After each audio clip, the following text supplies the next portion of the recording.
Today, the Senate Committee on Public Order and Dangerous Drugs will continue to conduct this motu proprio investigation in aid of legislation on the alleged PDEA leaks.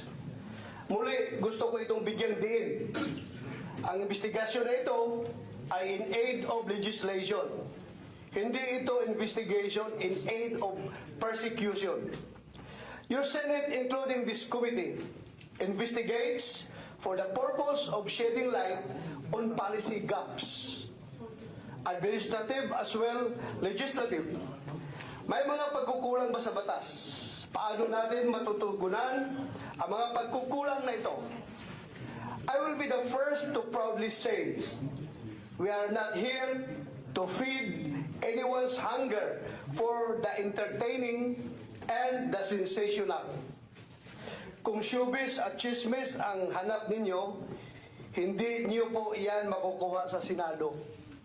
Simple lang po ang mga nais nating malaman.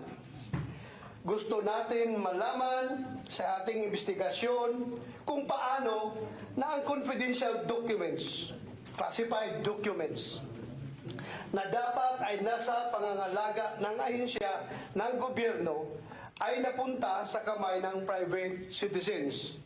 Kung totoo na confidential documents ang mga nailabas, mayroon kayang confidential documents involving our national security ang hindi natin namalayan.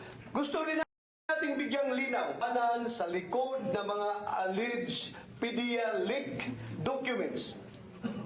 Ito ay may hahalintulad na maaring maging bahid sa pangalan at pagkatao ng mga sangkot. Mayroong pananagutan ang bawat ahensya ng pamahalaan sa mga datos na ipinagkatiwala sa kanila. Bilang pangunahing mandato natin ang paggawa ng batas, gusto natin malaman sa pagdinig natin ngayong araw na ito kung ano pang mga panukala ang kailangan nating gawin para proteksyonan ang mga impormasyon at datos. At gayon din, paano pagtitibayin ang mga proseso sa ating gobyerno sa pangangalaga ng mga ito. We do not owe the Filipino people a hearing that sidelines as a circus or as a variety show.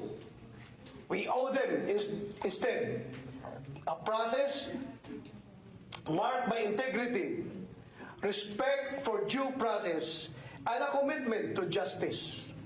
Let us proceed with a shared sense of urgency, understanding that the conduct of these investigations, as well as their outcome, will impact our institutions' credibility and our citizens' safety for generations to come. Thank you, and good morning again.